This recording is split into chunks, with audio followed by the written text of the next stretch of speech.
I'll try this a new way. I'm gonna show you the tricks that I know.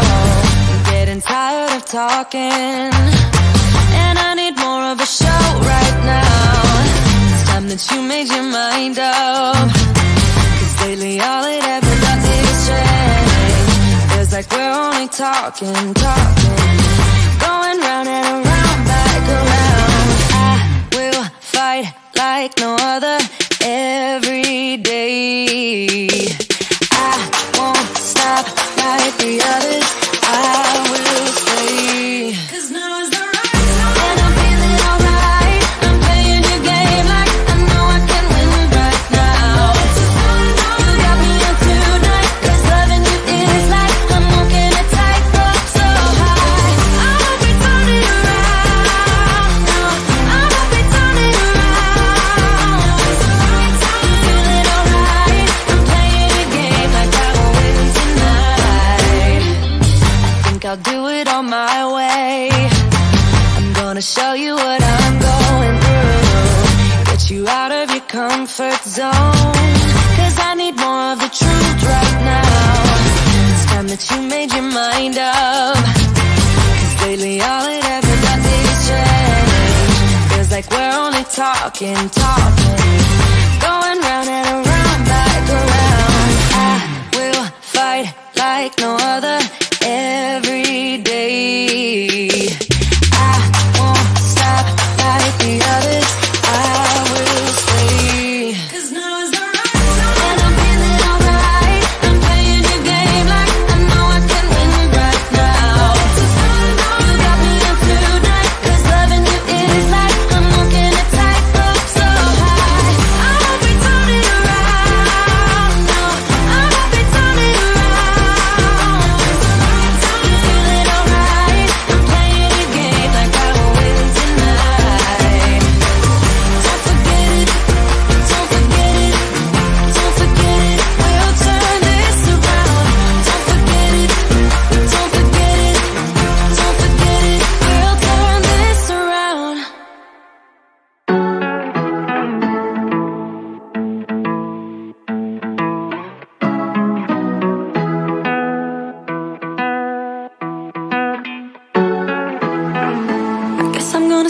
but I'm just gonna wait in the background, watching you talk to her.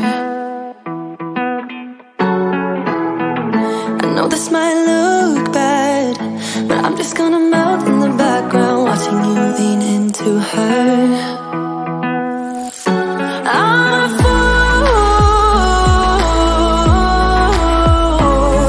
I just wanna get close to you. Yeah, I wanna get close. I'm a fool, I know. Are you thinking about us too? 'Cause I don't know. Are you missing it just like I do? Are you worried about me too? 'Cause I'm thinking aloud, I'm wondering about you, eh?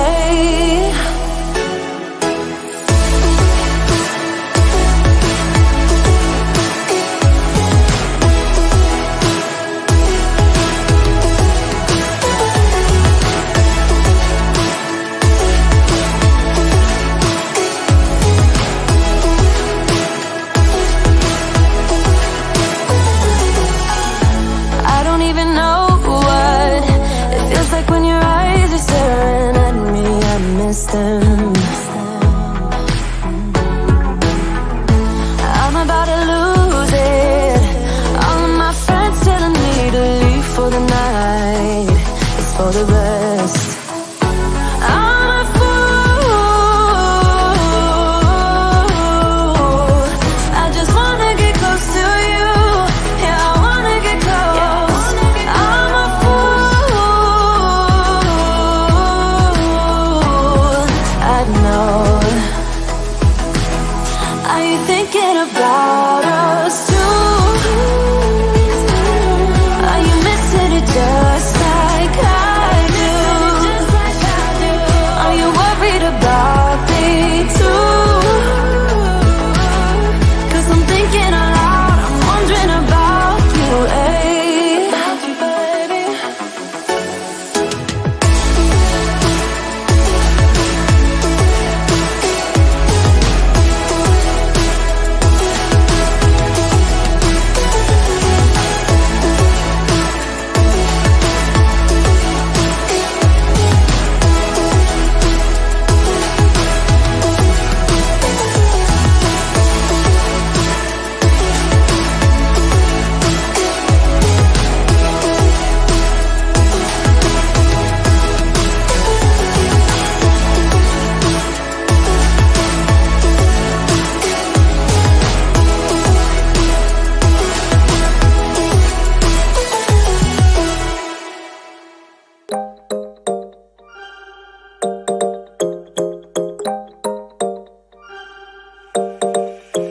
Want your kisses in the morning light.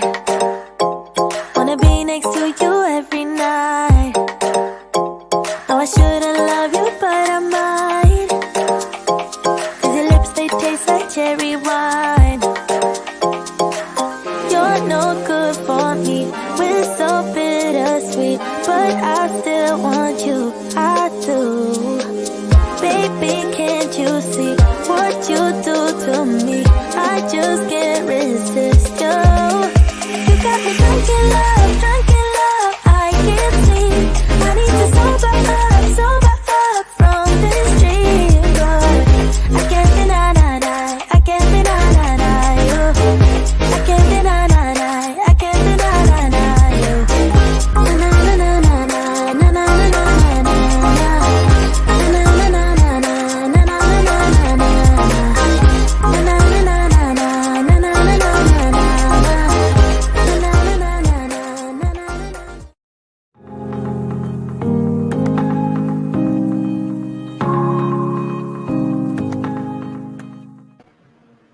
What's up, y'all? Sean here. Welcome to Tuesday Night Studio Sessions. My name is Sean. I'll be your host. Tonight we got, just a chill show. I've been planning for a video shoot coming up in a couple weeks at a summer camp. So I've been getting gear ready, and I've been selling stuff and buying stuff and, just trying to get ready for that camp. So I haven't put much thought into the live streams lately, and I apologize, but it is what it is. But it's called Drones and Chill for a reason, because um, I don't want to get too complicated. I want to keep things simple. I want to keep things fun. So that's what we're doing tonight. Um, Not anything newsworthy to talk about, I don't think. I've been, watching YouTube over the last week, but nothing real groundbreaking has happened. The only groundbreaking things that's happened in my life is I sold my Crystal Sky, and I sold my Zenmuse X5 Osmo gimbal, my DJI Osmo Pro, and I sold my DJI Air 2. So there's a lot of buying and selling going on right now. But it's fun. I enjoy it. It's one of those things where I'm flat broke, and then three things will sell, and then I've got all kinds of money in my bank. So I like that part. And I sold my DJI Air 2 to a van lifer that's traveling around the country. So he'll definitely get better shots with that drone than I am. I'm kind of here in Nashville, which is beautiful this time of year. But I'm just kind of flying in the same places all the time. Um, so I'm looking forward to. I'm connected with him on Instagram, and I'm really looking forward to seeing what type of footage he ends up taking with that drone. So far in the house, we got Steven Drones. We got 400 AGL. What's up, Mel and Steve? Hope y'all are having a wonderful night. Mel asks, how is the Inspire doing? The Inspire is doing great, but now it doesn't have any eyes. So I sold the camera. But that's okay. I'm still going to enjoy flying it, but planning on getting the cheaper version of the camera for it, just so I have a camera on it. But I'm kind of looking for one of those for sale, just the gimbal, the X3 or the X3Z. I believe that's what you were talking about, Mel. Um, so, oh, so Mel said one groundbreaking news is the FAA today announced the test for recreational flyers. I did not hear about that. I've been working all day, so I did not hear that. Um, but that's interesting. Once I know more about that, I'll talk about that on the show. I don't want to fly blind and look stupid, as I do many a times. I know this is one of those channels that, I just do things by the seat of my pants and learn as I go. But whenever there's like strong facts about something that I could lead someone astray, I'm not even going to touch that until I know what I'm talking about.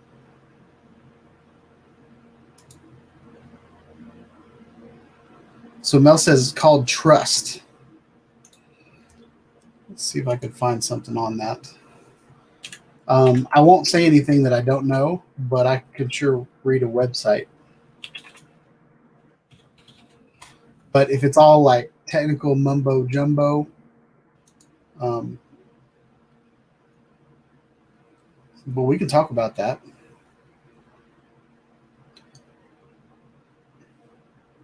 Okay, Zenmuse Z3. So the Z's for zoom. Got it. I wonder what the X is for on the X3 and the X5. If Z is for zoom, I wonder what.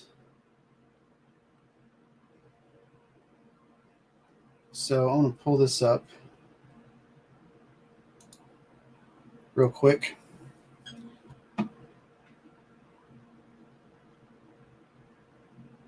And maybe this is not what you're talking about.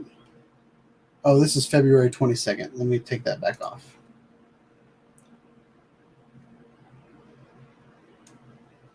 FAA drone zone.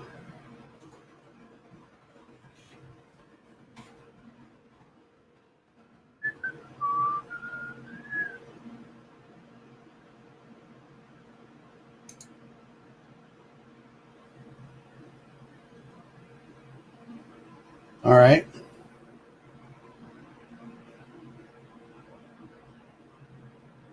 You said it's for recreational? It's in the recreational section?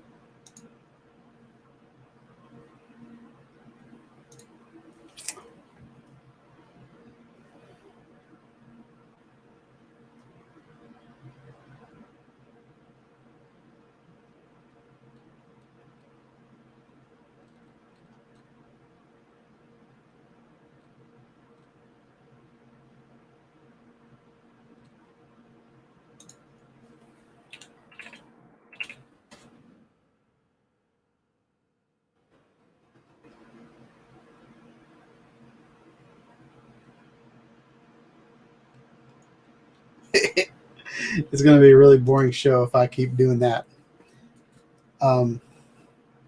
So I will check on that, and we can talk about that at some point.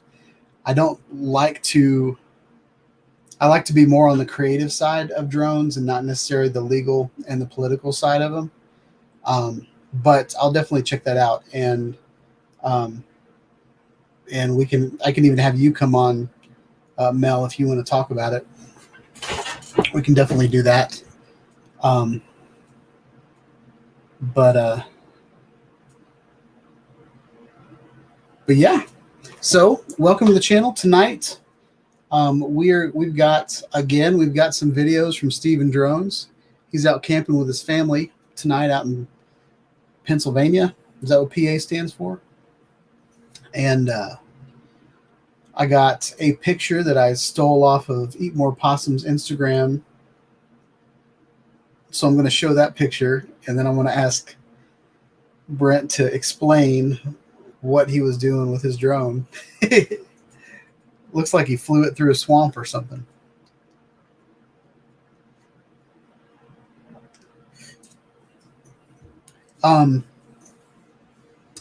So the other thing is I sold my Air 2, so I'm going to have to pick a different drone to do some drone link videos with. I'm hoping I'm going to go to camp, and I'm going to come back from camp, and then they're going to release the beta for the Air 2S, and then I'll just be fine. But we're gonna do that.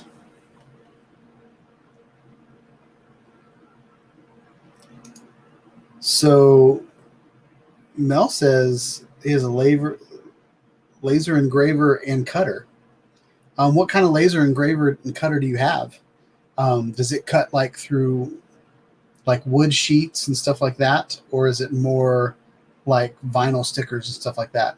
I've got a Cricut or Cricket, I don't know what they call it, but I have one of those that I've never even plugged it in. A teacher friend of my wife's gave it to her, and then I was like, I think it'd be fun to cut out some stickers because I'm a graphic designer, and but I haven't even plugged it in or even tried to figure it out.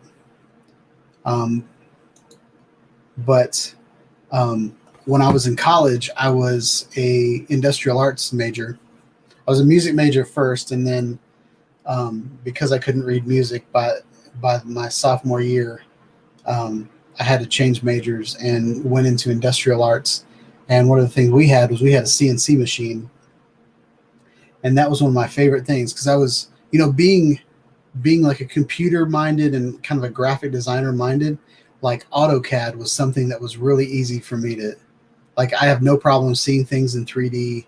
I have no problem, with measurements and,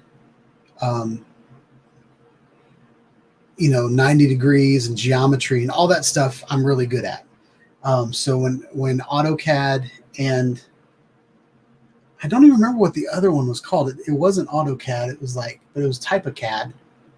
But we would make, at the time, AutoCAD was more two-dimensional, and then there was this other program that was three-dimensional, and we got to design like 3D objects and then put them on the CNC router. And if you're not familiar with what a router is just, it's like a drill bit, but instead of cutting through things, it cuts sideways. And so it's got the blades on the side of it, and the CNC router would just go through and Um, I mean, as a designer, I would create these crazy objects. Like I would try to break the machine, and it would cut through that wood like butter, and then we used that to make molds for sand casting over in the foundry. So we would pour molten aluminum in these casts that we made. Um, so anyway, man, I haven't even thought about that stuff in probably 20 years. So 3 to 5 millimeter plywood so far. Cut some parts for a field monitor that I built by himself. That is awesome. I would love to do that. I'm very interested in what machine you're using. I probably couldn't use it in my office. I probably have to go in the garage and do it if I'm wood burning. But that is really cool. I would love to like make like little wooden boxes and stuff like that. With like precise dove joints, and that's awesome.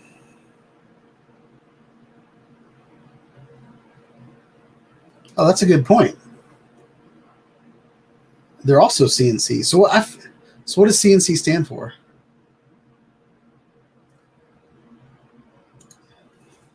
I'm gonna look that up.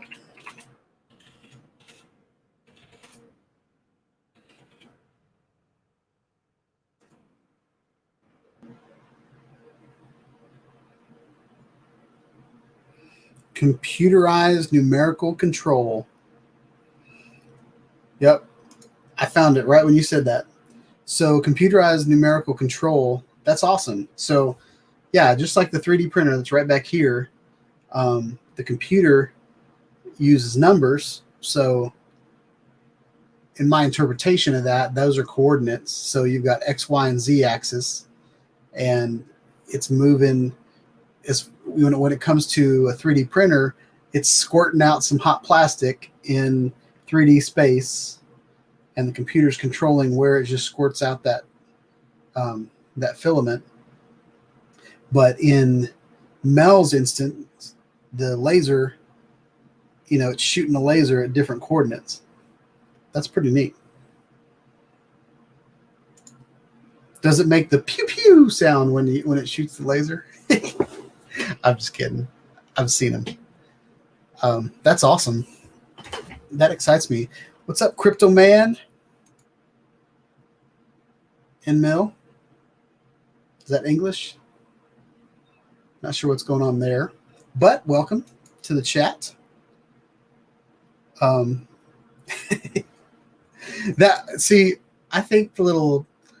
think if you added Star Wars sounds to your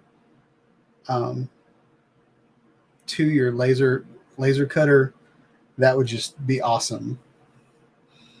Like maybe like the final fight scene of Return of the Jedi or something, where the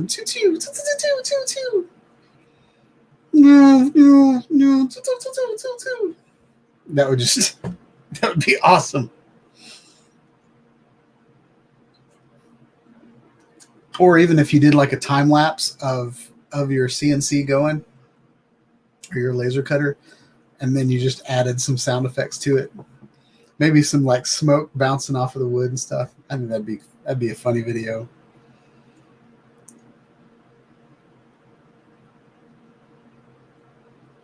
So it's almost 7:00. So as always, Stephen Drone sends me a video every week.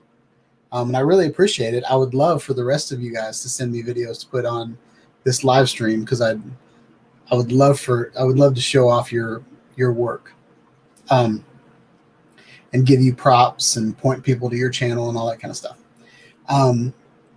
Even if you don't show up for the live stream, even if you're like in another country and you watch me while I'm sleeping, well, that sounded weird, but like, you come later when it's normal time for you to watch things, and because there are more people that watch my live stream than show up to the live stream. Like I got 4 people here. On a good night, I've got like maybe 15 people in the room at a time. But you'll go back and there's like 80 something views on that video. So I know people are watching the live stream after it's over. If you guys want to send videos in and, promote your channel, the right down here, it's going. Oh, it's gone. And then if you come back over here, check out my website. It has merchandise and Amazon links and videos and good stuff. If you want your video on my show, send me an email with the video, with a link to the YouTube video, and I will download it to my computer and show it on the stream. But I've mentioned that Stephen Drones is camping in Pennsylvania. So I think the first thing that we're going to watch is him camping in Pennsylvania. So let's check it out.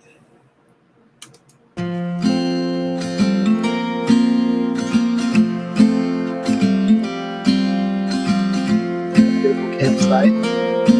Next to some nice fields and mountains.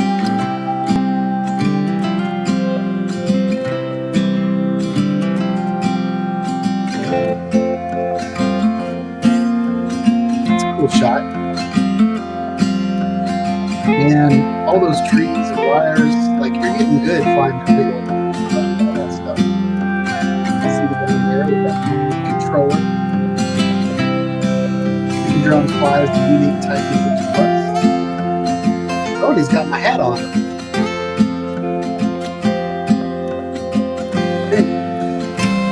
Maybe not. And there it is. So I'm going to...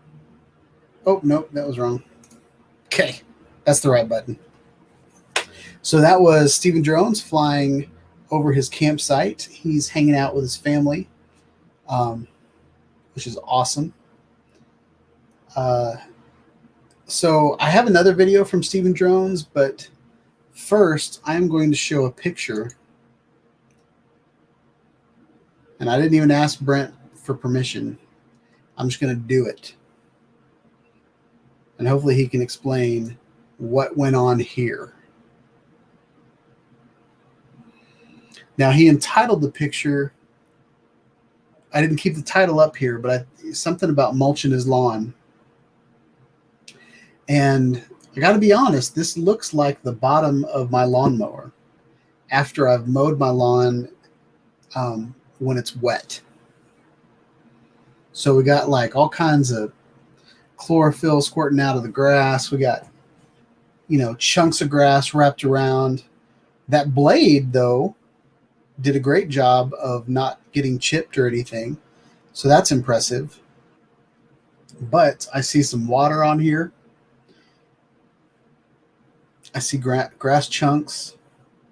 Looks like there's grass in the battery. There's grass in his mounts. So I don't know if this was a crazy wreck, but it looks like even in the blade on the back, it looks like maybe it landed in tall grass and just started mowing. So Brent, if you're still on here, let me know what happened here. Because this picture came up and I was like, whoa. And then I realized it was Brent, and I was like, whoa. So I want to hear this story. I'm going to give him about a minute to respond, and then we're going to move on. Because I don't know if he stayed or if he left.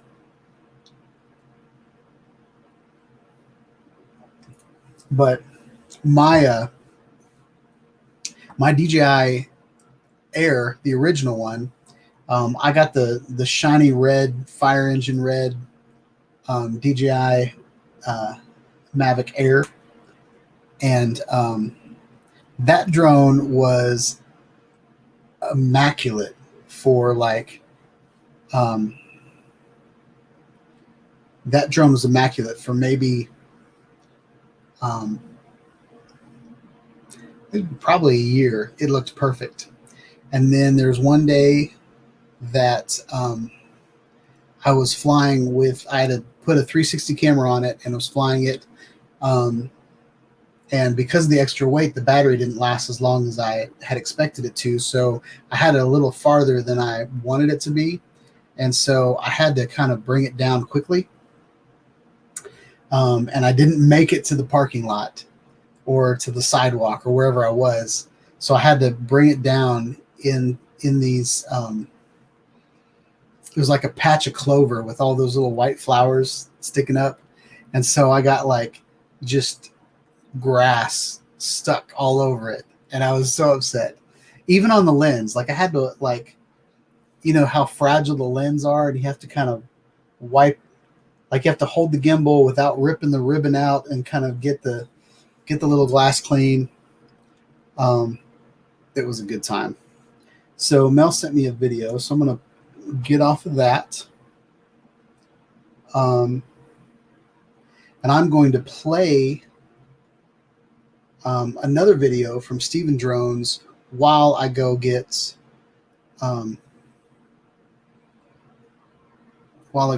Mel's video. So check this out.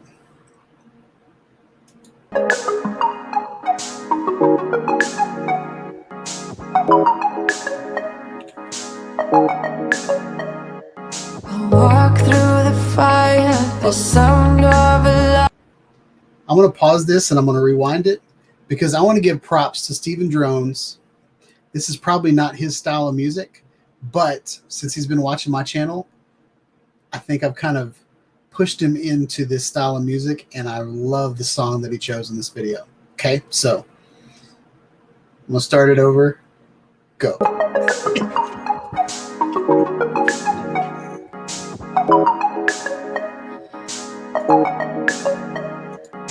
walk through the fire, the sound of a lion. I found my way back in the end. Baby, I've fallen for you and the way you make me feel. Don't need to pretend that I'm somebody else. With you I can't be myself. That sure is something else. Yeah. Can we stay for a while until the fire's been out? It's a shimmering night, setting is right.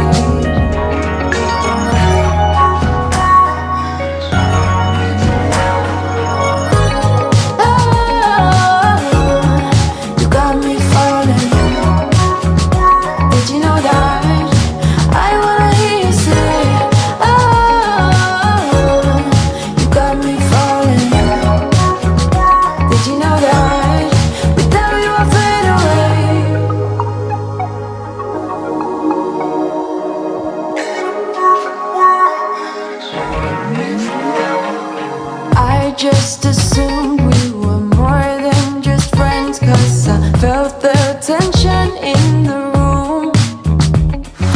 Caught in emotion on every occasion.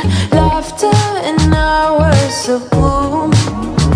Can we stay for a while until the fire's burned out? It's a shimmering night, setting is right.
Excellent audio choice.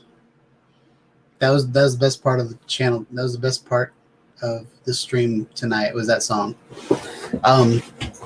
But I love the shots of the bridge. I love it's really neat to see like architecture from the air. That's one of the things I love about flying a drone. You get like a completely different perspective from the air than you do on the ground. Um, Even like watching like construction crews, and like it always amazes me at how sloppy things look from the ground.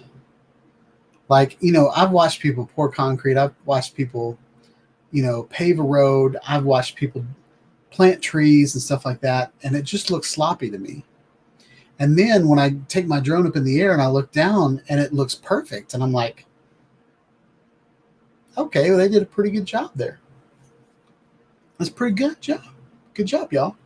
So I'm going to pop this picture back up from Eat More Possum, and this is his explanation. I like hugging the ground, flying my, that's so hard to say. Is it GEP RC or is it GEP RC? Because RC is remote control, right? But what's GEP? So the I'm going to say GEP RC rocket.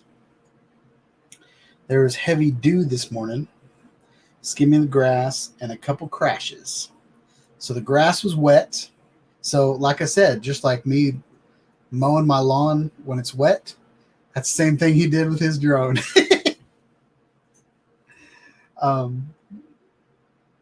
The good thing is my lawnmower is meant to cut grass, but his drone is not meant to cut grass.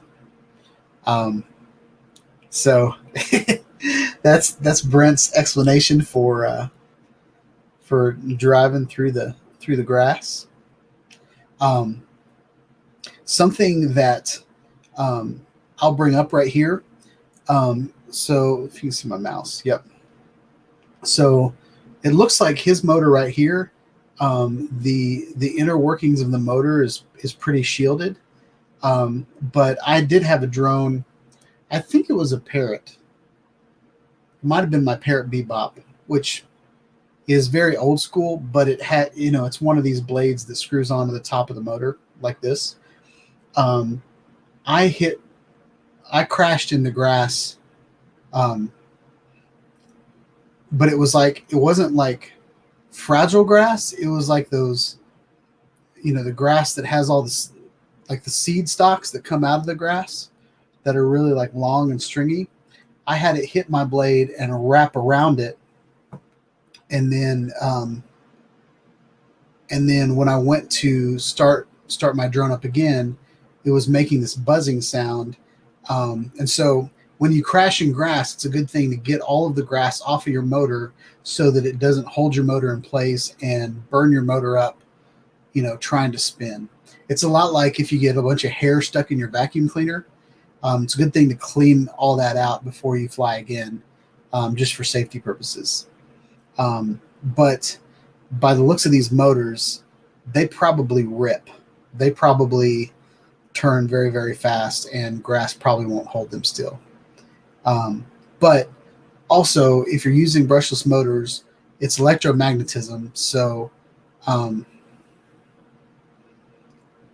there's not much resistance. So anyway, I just got all nerdy. But I'm glad Brent had an explanation for that.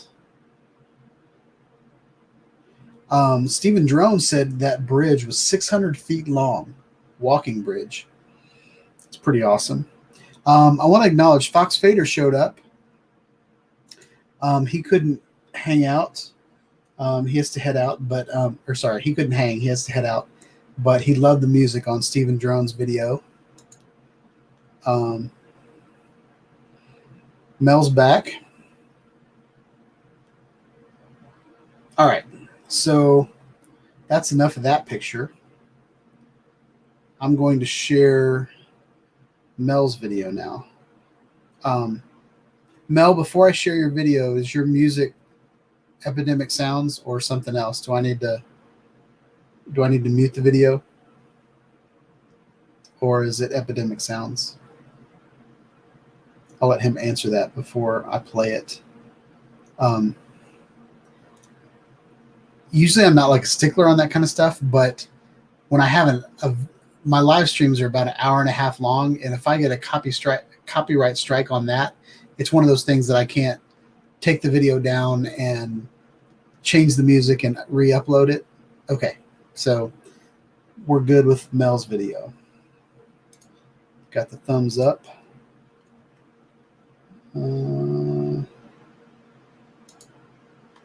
So I think we're going to watch a video about his laser engraver. Oh, check that out. I'm so jealous. Oh, it's so good.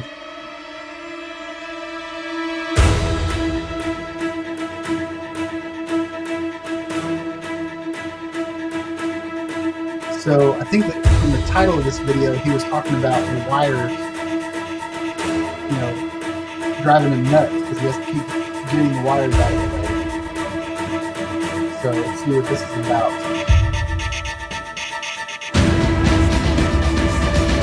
And don't look directly in the laser. It'll fry your pupils. It'll fry your retina. We used to have laser pointers that we play with the cats with, and someone told me that if you look right into a laser, it'll burn you up. But for some reason, I thought it was going to be smoking more than it is. That doesn't look like it's, you know, maybe it's so precise that it's not burning much. Mel, does it have a smell to it? Like, is there like a burning wood smell? Like I used to have a wood burner, and that's always my perception of what's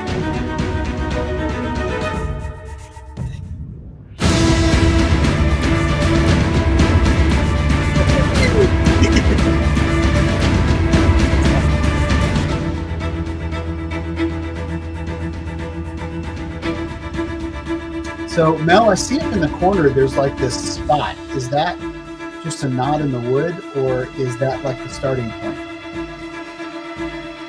Or it just happens to be in the corner because it's a knot?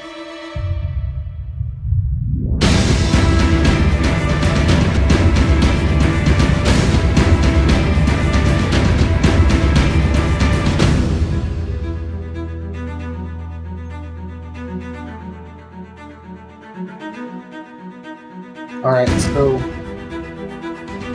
Mel says really not much smoke, light odor, unless you crank it up really, really high. But it sounds like if you're shooting through 3.2 millimeter plywood, then it's not that big a deal.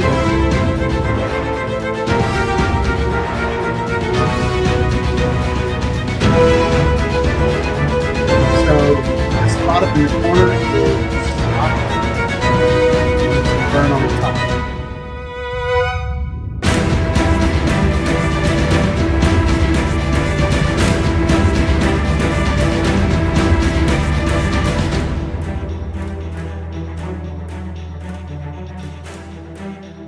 Turn this halfway down so I can talk over it. So Mel, it looks like it's doing. Is it doing multiple passes? Because it looks like the template's already there. So did it do like a what's it called? Whenever you drill a small hole before, like, is it like shooting the pilot line and then going in deeper? Is that why it doesn't smell so much? For some reason, I was thinking it was shooting all the way through the 3.2 millimeters of wood. Like it would just go have one pass, but it looks to me like it's doing multiple passes.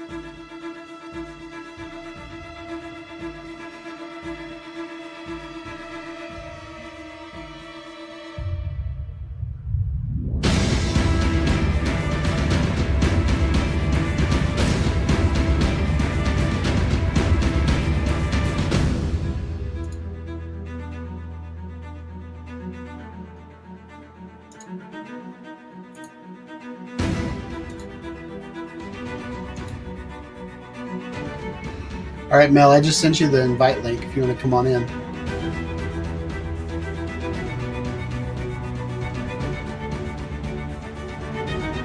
I'm asking you a lot of questions tonight. You might as well just do it.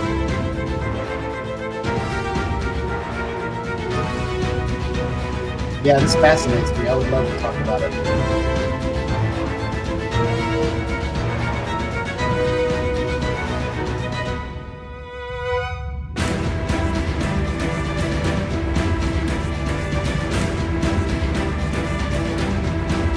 I like the music.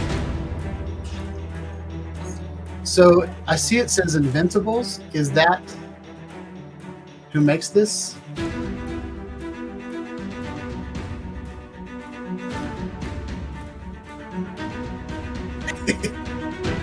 You got to baby that wire. Constantly having to move cables out of the way during operation of the laser.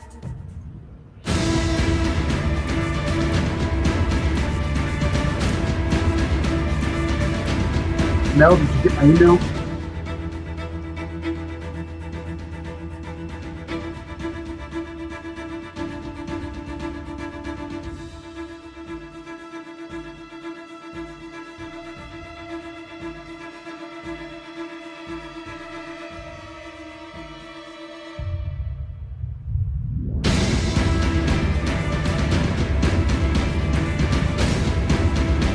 Got some good music on the show tonight. I didn't even do it. I didn't even plan it. Oh, there's more. He's got a 3D printer to plan.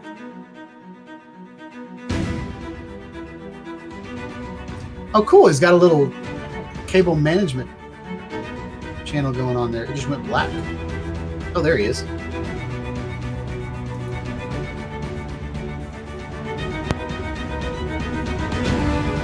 Hey, Sean.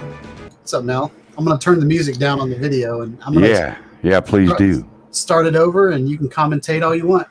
Well, that's 3.2 millimeter plywood, so about 1/8 inch or thereabouts. And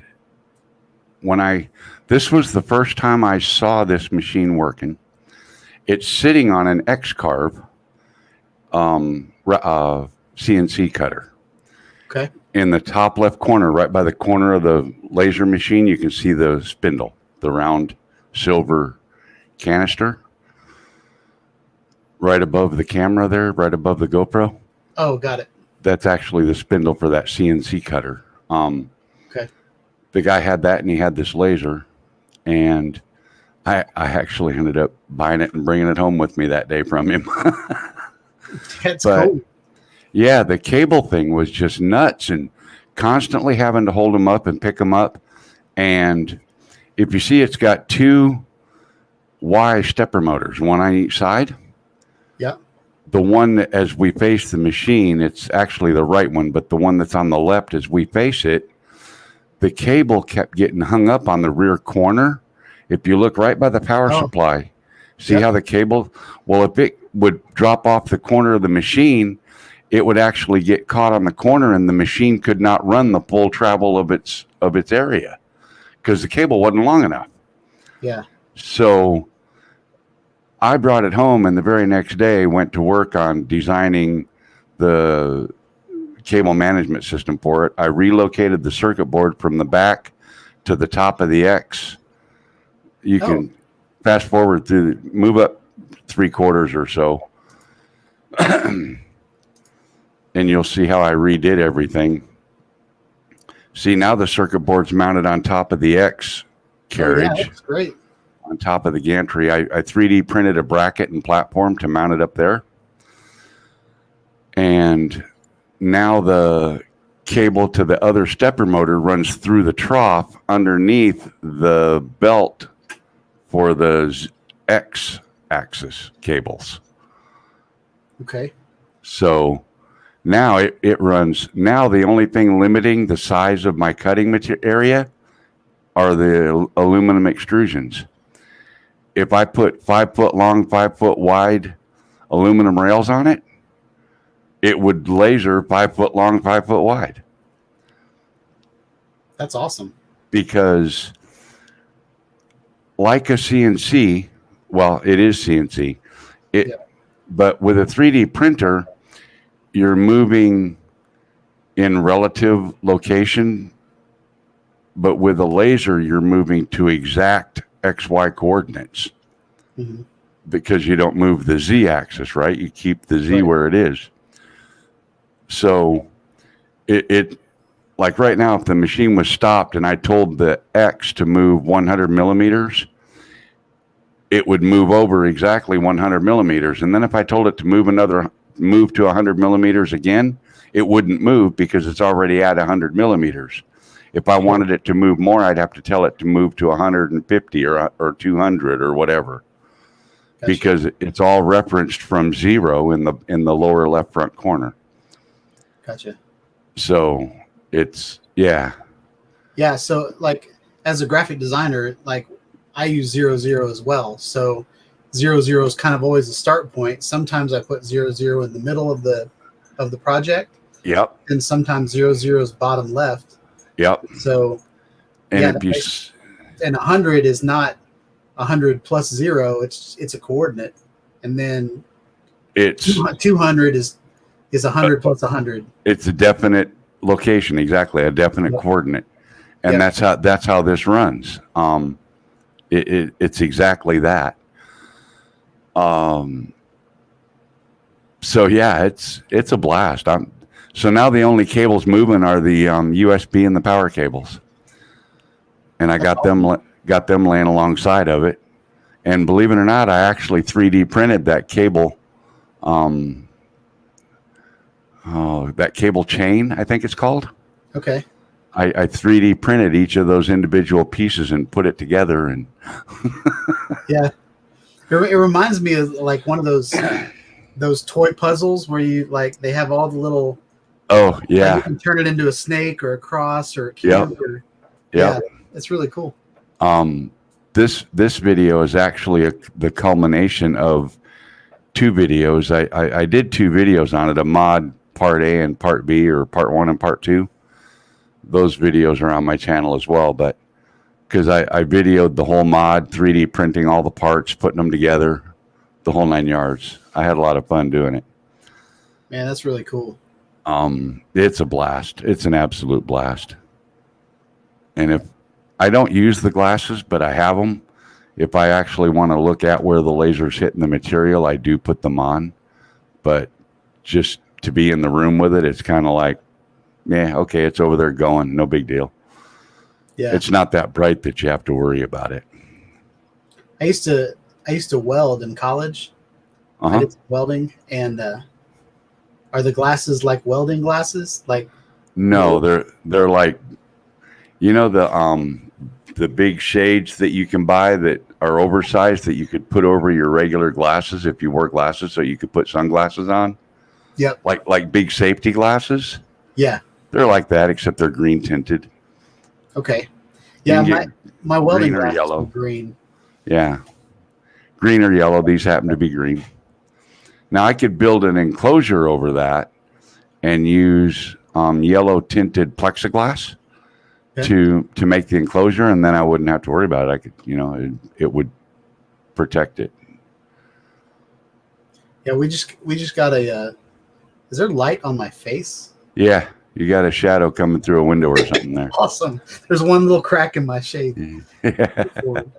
I have we just poured a patio in our backyard, and the concrete is like I have to go spray it every day so it cures slowly the slower it cures, the harder it'll be. Yep.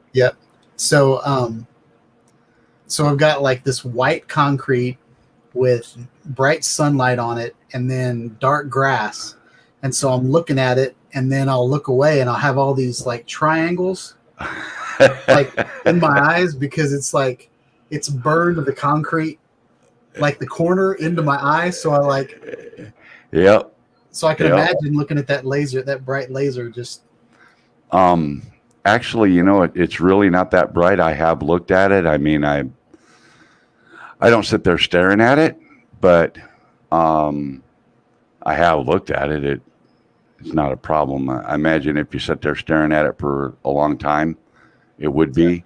The main concern is that you don't actually look into the beam of the laser. That's where it would, you know, start cutting things. I want to run it over my finger and see if it cuts my skin, Okay. but I'm chicken.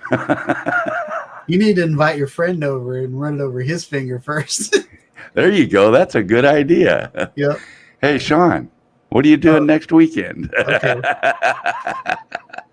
Let me get a couple glasses of Jack in me, and then I'll do it probably. Want to come play with a laser? Right.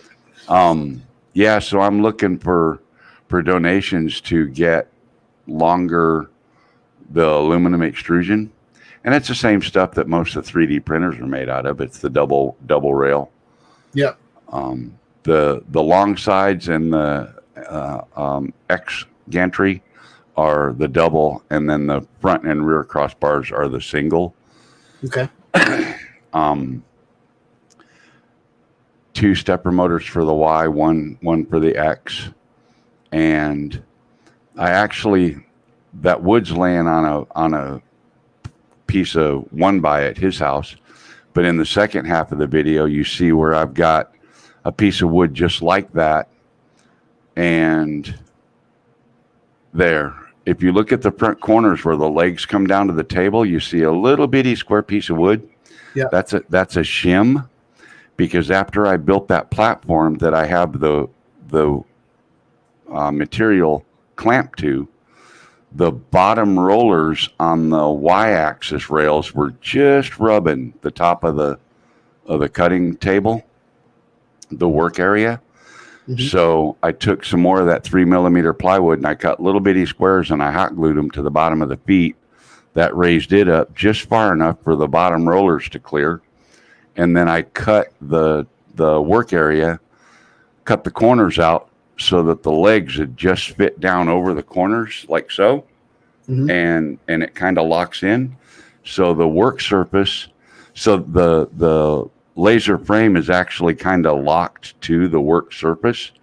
So if I bump it or something, nothing's going to get moved. So, and then the laptop's dedicated to that. And that's the only thing it does. Its only purpose in life is to run that laser now. But yeah, so it was a fun project, tidying that thing up and making it efficient. Yeah, that looks cool. You know, and it's so low power that. And yeah. I did try cutting some decal, some monocoat decal. It's what we cover airplane wings with, model airplane wings. It's kind of like that same. It's actually a little lighter weight than the vinyl that you would do like vinyl lettering. Yeah.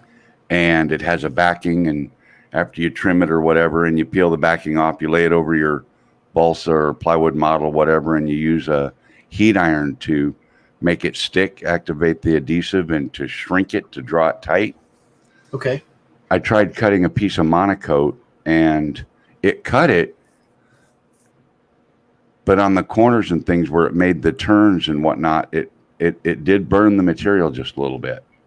So I'm still experimenting with that, because I've seen people use these low power lasers like this to cut decal material.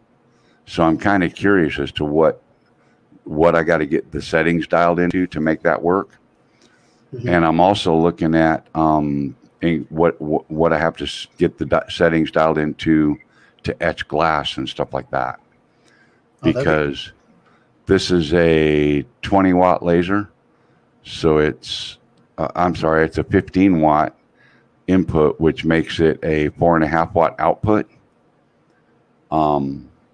And 4 or 5 watt is plenty strong enough to etch glass. But glass is you got to get it really, really hot to melt it, and that's how you etch it, is by melting it. So I got to get the speed and the power setting. I did this. This was my first attempt at doing a engraving. Oh, cool. Actually, it was my second. The first attempt, it was burning the wood a little bit, so I backed the settings off, and I backed the power down on the laser, and I sped the movement up, and it turned out like that. And then I did a bigger one with those same settings that turned out really quite nice. Now, is that like, so is it etched, or is it just like? Oh no, it's textured. You can rub your finger across it and feel it. So you can feel the Well, indentation. Oh, cool. Now on this piece, the piece that's on the screen right now, like you can see the outline of what's happening. Yep. Is that the first pass, and then are there multiple passes so it doesn't see set the wood on fire? In fact, right now where the laser is fixing to travel is on the right-hand side. You see there's 2 lines, but on the left-hand side there's only one. The laser's fixing to cut the first pass on that inside line, and it'll come up to this front corner here and meet it. Right now, it kind of looks like an Etch-a-Sketch. Yeah, it does, doesn't it? Yeah.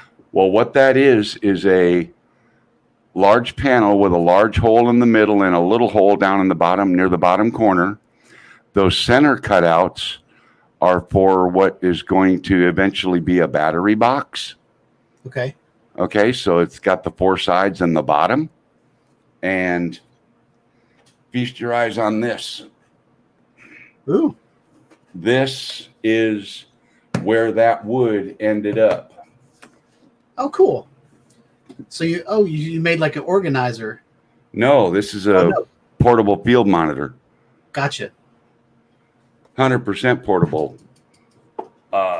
It's kind of hard to handle and do this too, but there's the battery box, 3D printed lid, 3D printed latch, and it holds LiPo battery. Okay. This thing's 12-volt power, so it'll take LiPo or 12-volt input, 15-inch screen from an old Dell laptop. The bezel is 3D printed. The wood that you're seeing cut right now is this panel right back here that holds the monitor. So that big rectangular hole in the middle is the hole for the monitor to fit in. Oh, that's awesome. And then the battery box pieces are underneath this panel.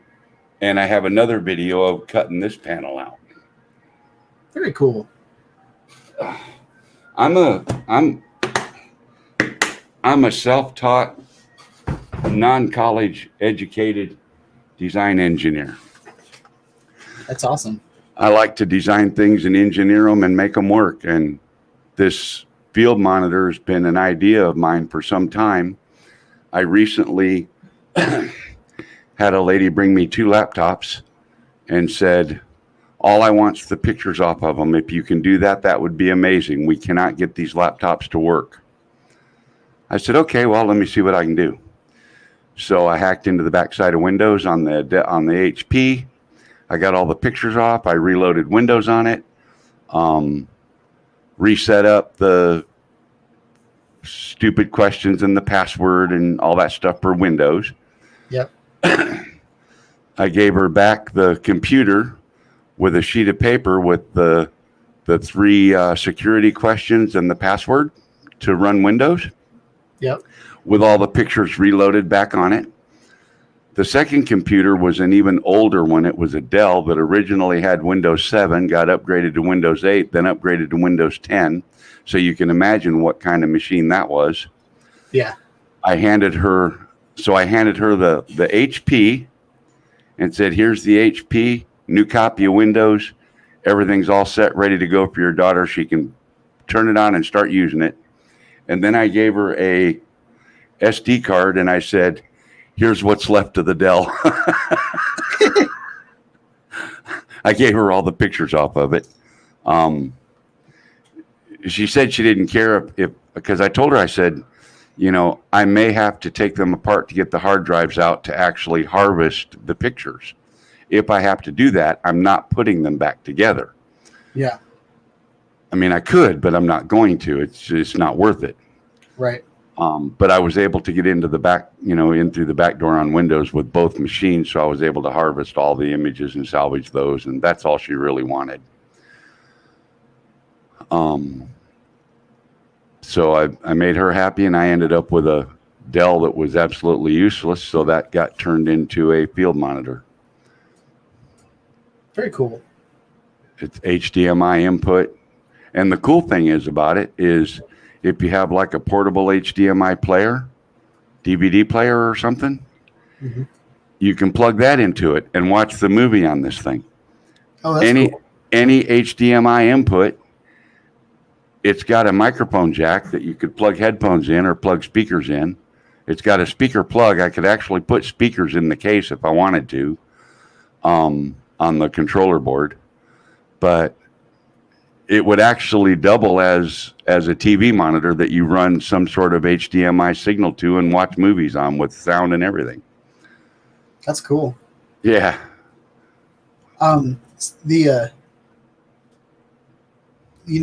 With you were talking about like doing plexiglass and stuff like that, like you could make like your Pelican case is already waterproof from the outside, but you could put like a plexiglass sheet over the monitor and over the battery section, and then you could watch that out in the rain or go camping with it or something. Yeah, you could do that. Make it watertight. Yep.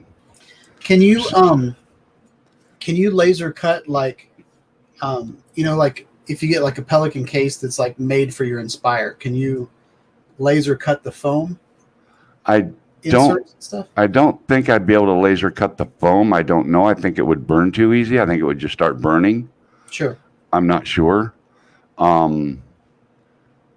That's the work surface. I'm actually playing around with some of the settings on the actual work table. And those marks that you see are the bottom panel for the case that you just looked at. That was after I finished cutting it and the laser finally burned through my usable material, it left a trace on the cutting surface. That's why you need to have a work area underneath it, because once you burn through, you'll be burning your tabletop or desktop or whatever you got the thing setting on, and you don't want that to happen. Yeah. Is there anything that the laser won't cut through? Like right now you're cutting through a soft piece of wood. Could you put like a piece of aluminum down there? And I don't know yet what it'll do. Right. I mean, I know it'll heat up the aluminum. Yeah.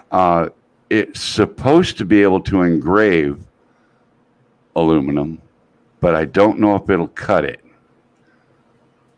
I don't know yet. Yeah. I haven't tried. I don't have a sheet of aluminum, a small piece that I can lay on the surface and try it. Sure. But you saw the glasses there on the table a second ago in front of the laptop. I picked them up. So when you first start a project, you let it run. Yeah, that's the glasses. You let it run like this. This is called doing a perimeter test. Mm-hmm. And what this does is you can see on the laptop screen my design. Yep. So the laser runs and it traces the outside border of your design to make sure that the laser is going to stay on the material that you want to cut, so that you make sure you don't have to adjust something. And then once you're certain that it stays on the material you're cutting, you go ahead and turn it loose and let it rip. That's neat. My 3D printer does it always does like an initial, like it goes all the way to the edge, and then it goes all the way to the end of the Y, it goes all the way to the end of the X to kind of calibrate where it's at. And then it kind of touches the board to know kind of where to start.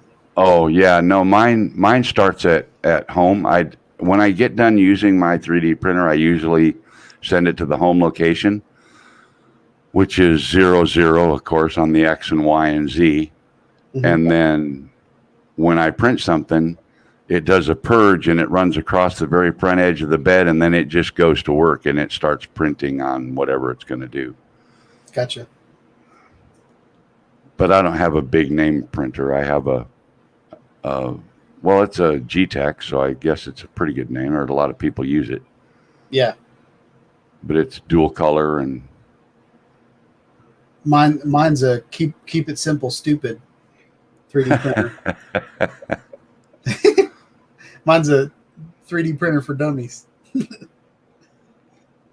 So I know when you were giving me tips on 3D printing, you were, telling me that like the high temperature of, how hot the 3D printer is, you want to be in the room while it's printing. You don't ever want to leave it alone and set it aside because it might burn down your house. Is this the same kind of concept? Well, I tell everybody that as a precaution, but to be honest with you, what I do, because I've learned to trust the printer, I start a 12-hour print and go to bed, and it's on the table at the foot of my bed, in my room. I start a 18, 20, 25, 50-hour print, and when it's done, it's done. If I got to go to dinner or go to the store or, it's like whatever. This thing, I was a little apprehensive at first, but then when I saw how weak it really kind of is in the grand scheme of things, like this 3mm plywood, I can't remember if that's on full. I think I've got the power back down a little bit so it doesn't burn quite so much on the surface. But it does have fail-safe so that if it quits working, it'll shut the laser off. Oh, good. Yeah. And because it'll just sit there and burn a hole. It would just sit there and burn and burn and burn until something's actually, made kindling temperature and started actually burning. Right. Which plywood is like that. Plywood has a very low kindling temperature. Yep, that's true. That dry wood you got. So yeah, but yeah, I've like this piece here took, I want to say it was probably the better part of 30 or 45 minutes. And I was in and out of the room and outside, and I'd come back and check on it every few minutes, made sure it was doing what it was supposed to be doing. And it was just like a trained puppy behaving itself. That's awesome. Yeah. Can you cut through, do you know if you can cut through like carbon fiber sheets? I don't know yet. Because you could like design some FPV drones and. Well, I print carbon fiber filament all the time, so I've already started working on a couple of quad frames. Yeah. Yeah, I figured I'd print my own and build them. Is the carbon fiber filament, is it as strong as if you had an actual braided piece of carbon fiber? I don't think it's quite that strong, but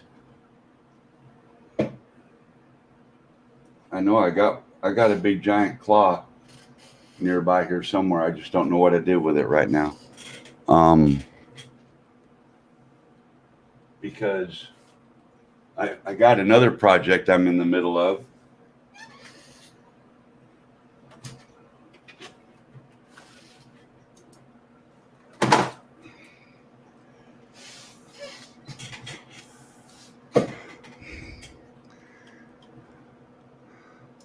This is 100% 3D printed. This has a Raspberry Pi board. Little computer. Yep, single board computer. Battery supply for all the servo motors.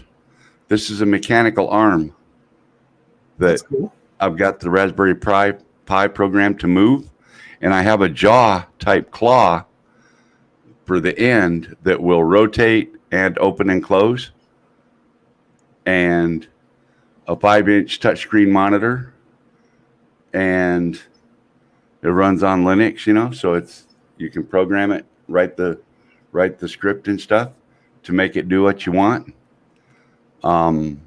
Every bit of this, I don't know how well you can see in there, but you can see the servo and the mechanical steering or the mechanical. Let's see I don't know if I can make it work or not. Let me try this. Yeah. So that servo actually makes this arm rotate, and it's 100% 3D printed, every bit of this. And the jaw,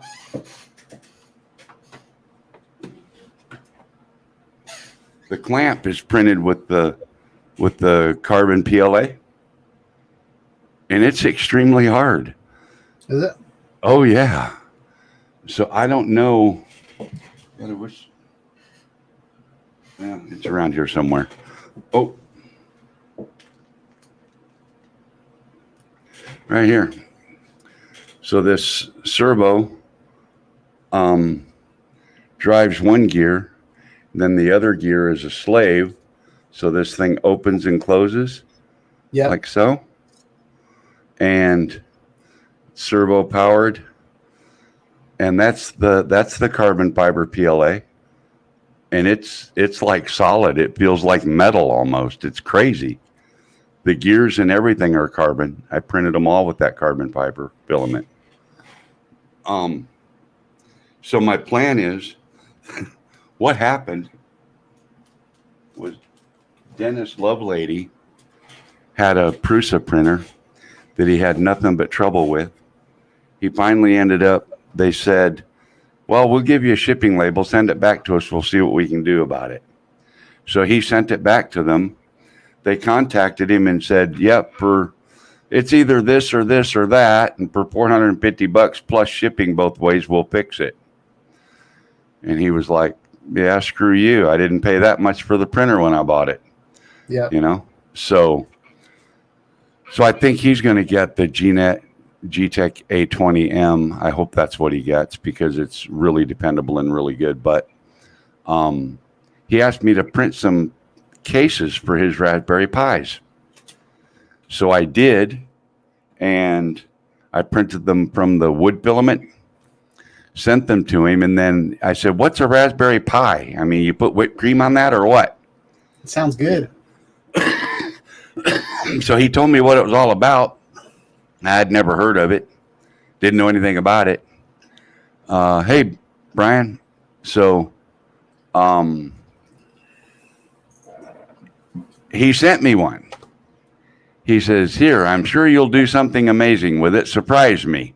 So that's what I'm doing with the Raspberry Pi is I'm making a mechanical robotic arm. And you've seen the tracks that you set a marble on and it rolls around and goes down and around to the end. Yep. This arm is going to pick the marble up and put it back on the top. Oh, cool. And let it go again. Maybe multiple marbles. I don't know. That's awesome. So that's a work in progress. That's been work in progress for a couple months. The field monitor was work in progress for a couple weeks. The laser mod was work in progress for a couple days because I wanted to be able to use the laser, and I didn't want to have to stand there holding the wires up. So that was a must-have, must-get done right now. Yeah. That's awesome. But, yeah, the Z3 camera on my Inspire at Oceanside Harbor in Oceanside, California on the coast. Uh-huh. The city of Oceanside has a pier. It is exactly 1 mile south of the harbor, and it's actually a mariner landmark for the 1 mile point from the mouth of the harbor. Mm-hmm. With my iPad 10 on the controller, with the Inspire over the jetty at the mouth of the harbor, I filled the iPad 10 screen with the zoom on the pier a mile away. Oh, that's awesome. Yeah, it's amazing. So get the Z3. It's a 12 megapixel camera. Unless you go with, the X5 or something like that, or X4, you're not going to get amazing megapixels. You're going to get like 12. Even in the X4 is only a 12, right? You don't get, 16 or 18 till you go to the X5? Right. Yeah, see, so if all you're going to have is 12, you may as well get the Z3 camera and have that amazing zoom, and it's lossless zoom. So it's an amazing camera. I can't say anything bad about it. That's awesome. And you can find a used one probably for $300-400. Yep. I'm going to pop something up on the screen. And this reminds me of what you're talking about with your gripper hand, your robot hand. Do you remember? Oh, God, I remember that. Rob on the original NES, Nintendo Entertainment System? Yep. There were like 3 games you could play with them. Spin the tops and pick them up and set them down on the things to move the plungers. Yep, I remember that. Yep. So your little marble example, like this is what popped into my head when you said that. I was like, I remember this little robot, spinning the top and. Yep. So. Yep. You had to pick them up out of the holding station and set them in the spinning station and then set them on the game. Yep. I remember that. That was hilarious. That was many moons ago. Yep, that was my childhood right there. Actually, I never had that. My friend that I carpooled with to school, he had that. And so I only played with it one time. And then I think it was like $100 more to get that version of the Nintendo. Uh-huh. And when I finally played it, I was like, this is stupid. Yeah. I tell you what, when I was married, we bought that NES for her son, the whole thing, the robot, everything. Yep. And it all came in a box about so big, right? So what do? I wrap it. Then I put it in a box and wrap it. And then I put it in a box and wrap it. And it was about 15 boxes later. And then so Christmas morning, he's got this box the size of a station wagon to open. So, yeah. That's funny. So the tension built and he was extremely excited time he got to the last box and saw what it was until he opened it up and it was a bunch of socks and underwear in a Nintendo box. Yeah, we made his day. But yeah, I remember that. I absolutely remember that game. Yep. But yeah, you were trying to ask all these questions about the laser and this and that and everything. So I thought, well, I'll just jump in there and visit with you for a few minutes. Yeah, I'm glad you did. I really, like, I know my YouTube channel's kind of been pinned as a drone channel. It's not like my only interest is drones. I love 3D cameras and like all this VR and all this other stuff. Well, if you look at my playlist, it's DIY and engineering and, all kinds of stuff. Software tutorials. Yeah. I've noticed, like, when I go to Thingiverse to get inspired on things to print, every once in a while there'll be like wood boxes, kind of like what you were cutting out. It kind of looks like like dovetail joints and like where everything kind of fits together like a wooden puzzle. Or like sometimes when you go to like the science center, there's like a wooden puzzle of a dinosaur, and so it's got like the legs, and then like I think stuff like that would be really cool to do, make something for your kids or your grandkids or whatever it is. I know when I got my 3D printer, the first thing I did was I downloaded all these little centipedes and bugs and butterflies and, with like the joints that, kind of move around and stuff. Yep. Well, if you want to see, let me see if I can do this with this program. Screen number 2. Yep. Allow. So right here is the Tinkercad drawings of those panels for the monitor case.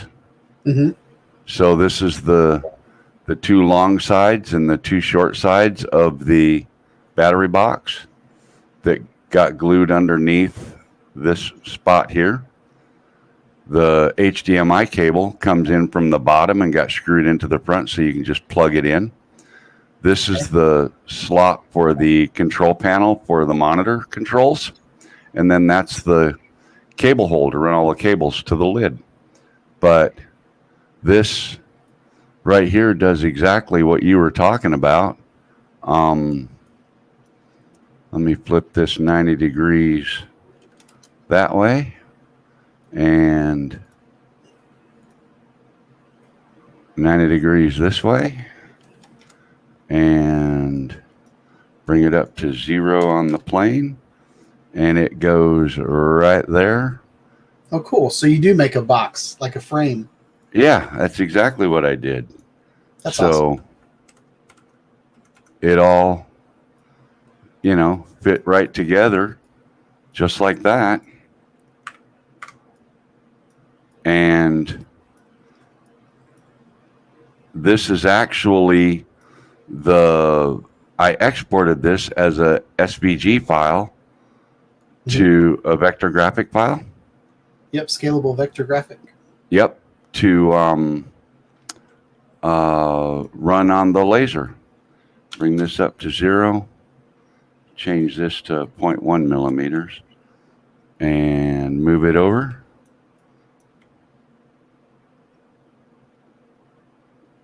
But okay, so since you're just doing X and Y, you don't need a 3D file. You just need a vector file. Correct. That's awesome. So that's a lot easier than making a 3D. Well, it's really cool to do it like this because you can actually not only create it in 3D and look at it and make sure that it looks like what you want to make. Yep. But then you lay it all flat, save it as a vector file, and throw it on the laser cutter. Yeah. I mean, it just don't get any better than that. Yep. And that's exactly how I made all this stuff. Bring that up to the work plane. Slide it over into place. And I was like, yep, that's what I want it to look like when I put it together. And I like how we have things in different colors so you can see which. Oh, yeah. Oh, you got to. Yep. You got to. And you can choose the colors anytime you want. You can pick it to be whatever color you want it to be. This is Tinkercad. This is what I use to do most of my designs. Is this open source? Like free? It's free software in Google Chrome. So it's like a cloud-based. Yep. Just go to tinkercad.com, create an account, and you'll have a login, and it saves all of your projects that you work on. Is it like a social media, like where you can share and if you share it out to Thingiverse or something, yeah. Like could like you and I build something together? Like if you shared your project with me and then I can adjust things on it and stuff? We could work that out where we could do that. That's cool. I would have to save, like I would come down here and say duplicate. So I would create a duplicate of this file, which this file happens to be the box that the Raspberry Pi is currently in. Okay.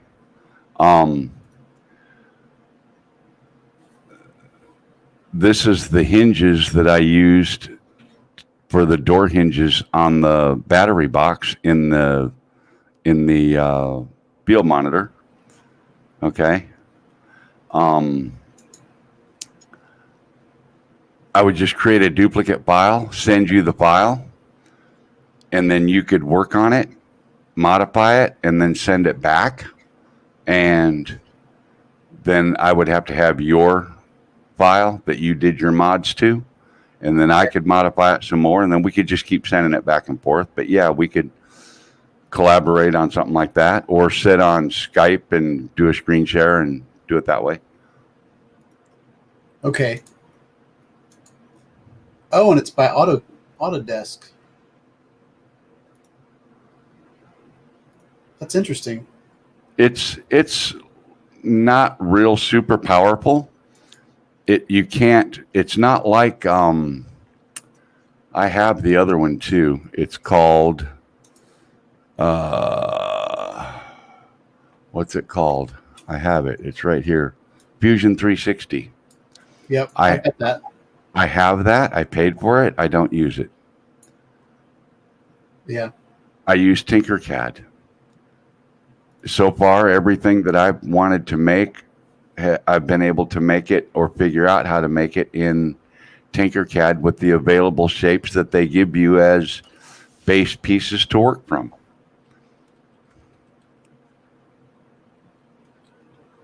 Very interesting. And Yeah. looks like you can import. You can STL. import. Yeah.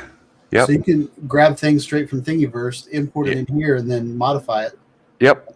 If you wanted to, you certainly could. It's awesome. Yeah.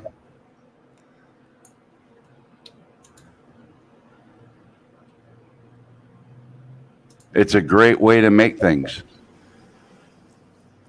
And, the background, with mechanical drawing and whatnot,